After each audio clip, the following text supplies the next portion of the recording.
உருவாகாது என கணிக்கப்பட்ட பெங்கல் புயல் அடுத்த 7 மணி நேரத்தில் உருவாகும். வானிலை ஆய்வு மையம் தகவல்.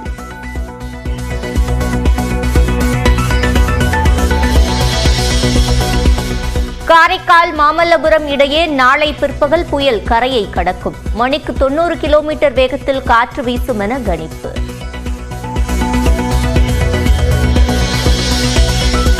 சென்னையின் பல பகுதிகளில் இரவு தொடங்கி தொடரும் மிதமான மழை. பிற்பகலில் வலுக்க தொடங்கும் என கணிப்பு.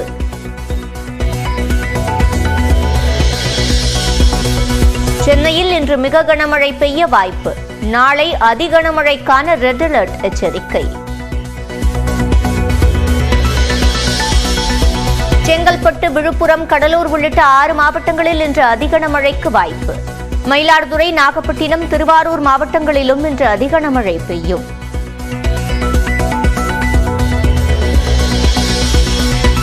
மதுரை, ஈரோடு உள்பட தமிழ்நாட்டின் பல பகுதிகளில் கடைகள் அடைப்பு. வாடகை கட்டடங்களுக்கு 18 விழுக்காடு ஜிஎஸ்டி விதிக்கும் முடிவுக்கு எதிர்ப்பு.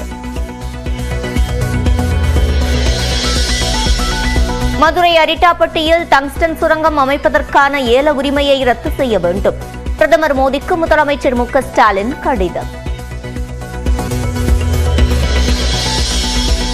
மதுரை அருகே அரிட்டாப்பட்டியில் டங்ஸ்டன் சுரங்கம் அமைக்க எதிர்ப்பு.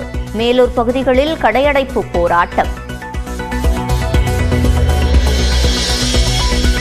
அரபிக்கடலில் 2 படகுகளில் 500 கிலோ போதைப் பொருள் பறிமுதல். இலங்கை கொடியுடன் இருந்த படகுகளிலிருந்து 9 பேர் கைது.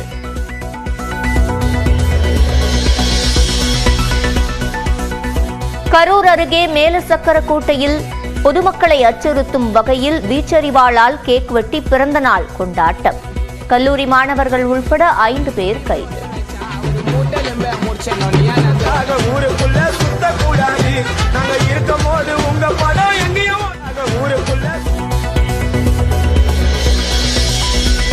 திமுக ஆட்சியில் குற்றவாளிகளுக்கு பயமில்லை என திருப்பூர் சம்பவத்தை மேற்கோள் காட்டி இபிஎஸ் விமர்சனம். தமிழ்நாட்டை குற்றவாளிகளின் சொர்க்க பூமியாக திமுக அரசு மாற்றியிருப்பதாகவும் கண்டனம். புதுக்கோட்டையில் அதிமுக, பாஜக பிரமுகர்கள் வீடுகளில் அமலாக்கத்துறை சோதனை. மொத்தம் 3 இடங்களில் சோதனையில் ஈடுபட்டுள்ள அதிகாரிகள்.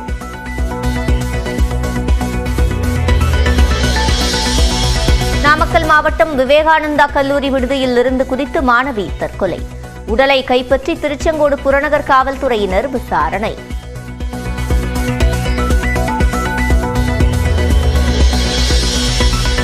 பல்லடம் அருகே தோட்டத்து வீட்டில் வசித்த 3 பேர் கொலை. கொள்ளையடிக்க கொலை நடந்ததா என விசாரணை.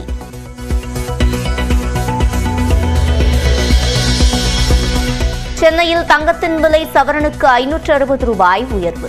வெள்ளி விலை கிலோவுக்கு மீண்டும் 1 லட்சம் ரூபாயை எட்டியது. பென்னாகரம் அருகே பாம்பு கடித்த சிறுமி சாலை வசதி இல்லாததால் உயிரிழப்பு. முதலமைச்சர் ஸ்டாலின் இரங்கல். குடும்பத்திற்கு 3 லட்சம் ரூபாய் வழங்க ஆணை.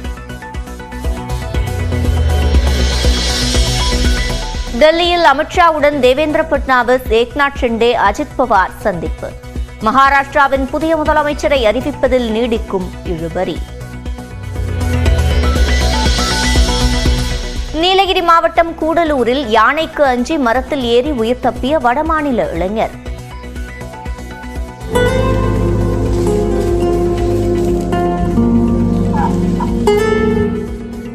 குடியிருப்புகளுக்குள் யானை நுழைவதை தடுக்க நடவடிக்கை எடுக்க பொதுமக்கள் கோரிக்கை. திருவாரூர் மாவட்டம் முத்துப்பேட்டை அருகே 1000 ஏக்கருக்கு மேற்பட்ட பரப்பளவில் சம்பா நெற்பயிர்கள் நீரில் மூழ்கியதால் விவசாயிகள் வேதனை அடைந்துள்ளனர். இதுகுறித்த தகவல்களை செய்தியாளர் ராஜசேகரிடம் கேட்கலாம். ராஜசேகர், விவசாயிகள் தற்போது என்ன தெரிவிக்கின்றனர்? சிவரஞ்சனி, திருவாரூர் மாவட்டத்துல கடந்த 3 நாட்களாக விடாது மழை என்பது பெய்து வருகிறது. குறிப்பாக நேற்று இரவு முதல் தற்பொழுது வரை மாவட்டத்தில் எந்த பகுதிகளிலும் மழை என்பது இல்லாத சூழல் நிலவி வருகிறது.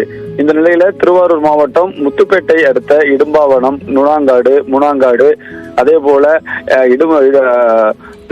தில்லைவிளாகம் உள்ளிட்ட பல்வேறு பகுதிகளில் தொடர்ந்து பெய்த கனமழையின் காரணமாக ஆயிரக்கணக்கான ஏக்கர் நெல் பயிர்கள் முற்றிலுமாக பாதிக்கப்பட்டிருக்கிறது. குறிப்பாக நாம தற்பொழுது பார்க்கக்கூடிய அந்த கழுகு பார்வை காட்சிகள் முத்துப்பேட்டை அருகே இடும்பாவனம் பகுதி. இந்த பகுதியில் இடும்பாவனம், அதே போன்று நுணாங்காடு உள்ளிட்ட பகுதிகளில் 1000 ஏக்கர் 30 நாட்களான அந்த சம்பா நெல் பயிர்கள் முற்றிலுமாக மழை நீர்ல மூழ்கி இருக்கிறது. அதை தான் தற்போது கழுகு பார்வை காட்சியில் பார்த்து வருகிறோம். இந்த பகுதிகளில் இந்த மழை நீரை வடிய வைக்க முடியாமல் விவசாயிகள் திணறி வருகிறார்கள். வடிகால் வாய்க்கால்கள் முழுமையாக தூர்வாரப்படாததன் காரணத்தினால இந்த மழை நீரை வடிய வைக்க முடியவில்லை என விவசாயிகள் வேதனை தெரிவிக்கிறார்கள்.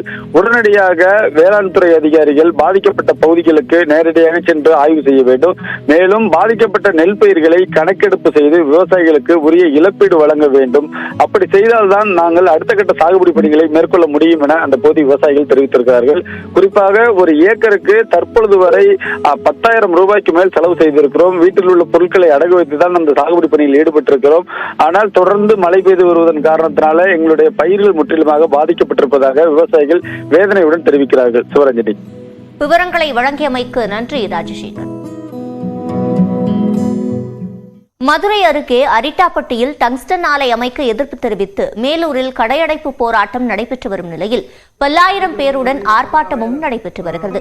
நமது செய்தியாளர் வெற்றியிடம் இது தொடர்பான கூடுதல் விவரங்களை கேட்கலாம். வெற்றி, போராட்ட நிலவரம் என்ன? சிவரஞ்சனி, தமிழ்நாட்டினுடைய முதல் பாரம்பரிய பல்லுயிர் சூழலியல் தலமாக அறிவிக்கப்பட்ட மதுரை மேலூர் அரிட்டாப்பட்டி உள்ளிட்ட 11 கிராமங்களை உள்ளடக்கிய 2015 ஹெக்டேர் பரப்பில் டங்ஸ்டன் சுரங்கம் அமைப்பதற்கான ஏலத்தை வேதாந்தாவினுடைய துணை நிறுவனமான இந்துஸ்தான் ஜிங்க் நிறுவனம் மத்திய கனிம வளத்துறை நடத்திய ஏலத்தின் மூலம் அதை ஏலத்தில் எடுத்திருக்கிறார்கள். இந்த திட்டத்திற்கு தொடர்ச்சியாக கடும் எதிர்ப்பு என்பது அந்த ஊர் மக்கள் மற்றும் இந்த சுரங்கம் அமைந்தால் அதனால் பாதிக்கப்படக்கூடிய ஊர் மக்கள் எல்லாம் கடுமையான எதிர்ப்பை தொடர்ந்து தெரிவித்து வருகிறார்கள்.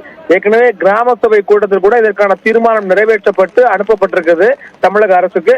இந்த சூழ்நிலையில் தற்பொழுது மேலூர் பேருந்து நிலையம் அருகே 2000த்திற்கும் மேற்பட்ட மக்கள் தாமாக முன்வந்து கூடி மிகப்பெரிய கவன ஈர்ப்பு ஆர்ப்பாட்டத்தை நடத்தி கொண்டிருக்கிறார்கள்.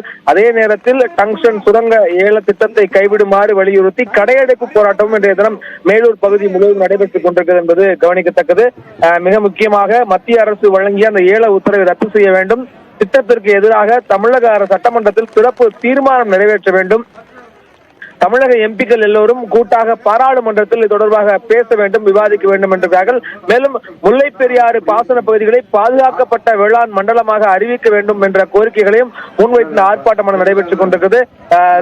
இன்றைய காலை தமிழக முதலமைச்சர் மு க ஸ்டாலின் பிரதமருக்கு இந்த ஏல உத்தரவை ரத்து செய்யுமாறு கடிதம் எழுதியிருந்த நிலையில் மேலும் இது தொடர்பாக எவ்வித அனுமதியும் மாநில அரசிடம் பெறாமல் இது போன்ற ஏல உத்தரவுகளை வழங்கக்கூடாது என்றும் அந்த கடிதத்தில் பிரதமரிடம் முதலமைச்சர் ஸ்டாலின் கோரிக்கை வைத்திருந்தார். வெற்றி, நீங்க இணைப்பிலேயே காத்திருங்க. தொடர்ந்து அமைச்சர் மூர்த்தி பேசியவற்றை தற்போது பார்க்கலாம்.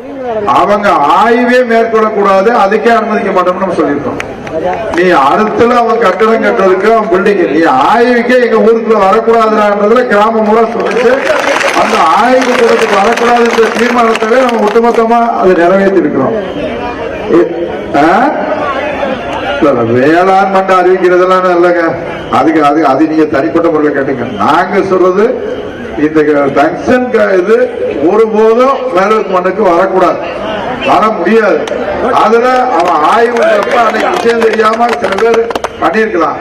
இனிமேல் எக்காலத்தை கொண்டும் அந்த ஆய்வுக்கு நம்ம ஒரு காலத்திலேயே அனுமதிக்க மாட்டோம்ன்றத முதலமைச்சர் சொல்லிட்டாரு, மாவட்ட நிர்வாகம் அறிவிச்சு. அதையும் தாண்டி அனைத்து தரப்பு மக்களும் ஒருமித்த கருத்தோடு இருக்கிறோம். இதுல அரசியல் பண்ணுவதற்கோ எந்த விதமான அண்ணன் நிற்கிறாரு தம்பி நிற்கிறாரு எல்லாருமே ஒட்டுமொத்தமான முடிவுல இருக்கும். அதனால இது ஒரு காலத்திலையும் ஏதோ தயவு செய்து இன்னைக்கு விவசாய சங்கம் செய்யறோம், வணிகர் செய்யறோம், நாளைக்கு இது செய்யறதுலாம் நம்மளுக்கு தேவையில்லை. ஒட்டுமொத்தமா நீங்க சொன்னீங்கன்னா 1,00,000 பேர் கலந்து இதுக்கு பண்றதுக்கு ரெடியா தான் இருக்க, ஆணும் பொண்ணு எல்லாருக்கும். ஆனா இது ஒரு முடிவு எடுத்து இன்னைக்கு தமிழ்நாடு சர்க்காரு அதை அனுமதிக்க முடியாதுன்னு ஒரு வார்த்தையில சொல்லிருச்சு. இப்ப அண்ணன் சட்டமன்றம் நடக்கிறப்ப இதுக்கு எங்களுக்கு மேலூரில் நடைபெற்று வரும் போராட்டத்தில் தற்போது அமைச்சர் மூர்த்தி பேசிய காட்சிகளை பார்த்தோம். இது தொடர்பான விவரங்களை வழங்கியமைக்கு நன்றி வெற்றி.